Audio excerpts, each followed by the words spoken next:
Hello and welcome to Photoshop for Photographers with me, Sam, at exploretravelphoto.com. Today we're going to be looking at layer masks. What are they exactly and how do you use them? Now first off, I'm just going to use a sort of simple analogy to explain what layer masks are for people that don't have much experience with them or haven't really used them at all. Now if you imagine as your layer, it can be any layer, an image layer, a vector layer, a shape layer, or sort of even a text layer. If you imagine that as a face, and you imagine that when you're masking, you're putting makeup onto that face.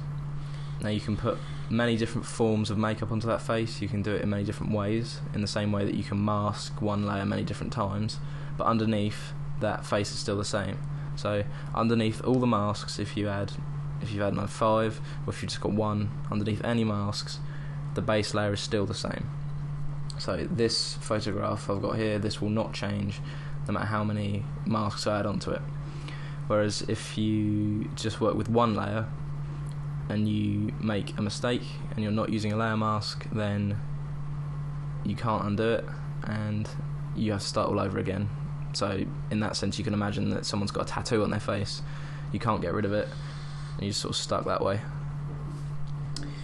Now what I've done here with my layer mask is I have lightened the eyes and the beard of this gentleman, and it makes his eyes and his beard stand out a lot more, both printed and on screen.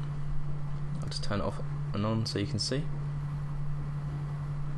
and I'm going to show you how I've done that today and one other example of masking. So to add a layer mask, first of all, it's the third icon in on the bottom right hand side of your screen. It looks like a sort of rectangle with a circle in it, so click that and that will automatically add a white layer mask. Now if you're going to take one sort of bit of information away from this tutorial, I recommend that you write this down or remember this, is that any part of a layer mask that is white will reveal the layer, and any part of a layer mask that is black will hide the layer. So if I just show you what I mean, if we just change the screen mode to screen, you can see that that's become a lot lighter.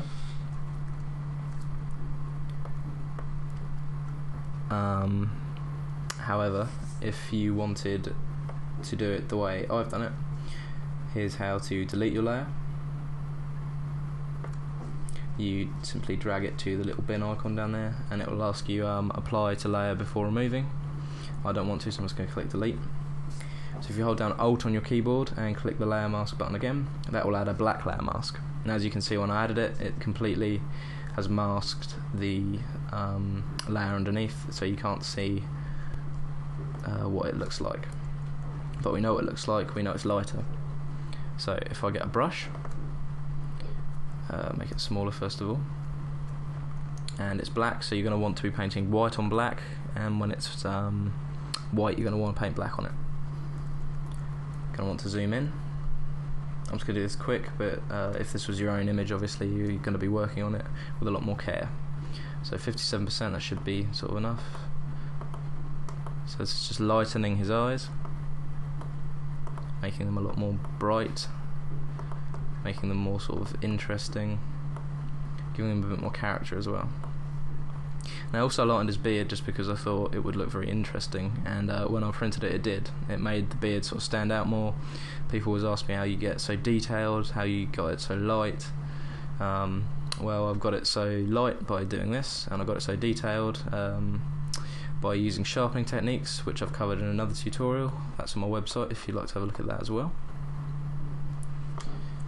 I'll just make the brush a bit bigger, make this a bit faster, just to sort of give you an idea. As I said, I'm just doing this quick. I'm just going to put the flow back up to 100, just so you can see this. So that's an obvious mistake there I've just made. If you're doing this on one layer with different techniques, you would not be able to sort of undo this if you kept doing it. You can only undo so many times in Photoshop before it won't allow you to undo anymore. But with this, I've made my mistake there with a white brush, so I'm just going to paint black. So it's black on black, and it just removes it very subtly, and that's now gone. So we'll just show you the difference as before and after. It's quite a subtle difference. when you don't see it. But when it comes on, it's very sort of strong. But once you're just looking at the image, you can't really see that that's been done at all. Now I will show you one more way to layer mask, or to one more way you can use layer masks to create another effect. If you go to Filter and Blur, and then Gaussian Blur, and then I have blurred my image quite successfully. I'm then going to add a layer mask, a white one this time, and then using a black brush, I'm just going to paint him back into focus. Now again, if I was doing this sort of properly, I'd do it with a lot more care, I'd do it a lot slower, and I'd do it zoomed in at 100%, which is something I always recommend you do when you're doing any kind of brush sort of work with editing. Do it 100%, and it will save you time in the long run, because it will just look so much better. So just zoom in. As you can see, the background is still blurred, blurred a lot more than it was before, but he's still in focus. Now one more interesting thing, I will not show you with this one, I'll show you with this layer mask. If you hold down Control and Alt on your keyboard and click on the layer mask, it will show you the areas as a selection that you have masked, and that just allows you to see it a lot better than if you were sort of just looking at the thumbnail on the right hand side of your screen. So that's been an introduction into layer masks.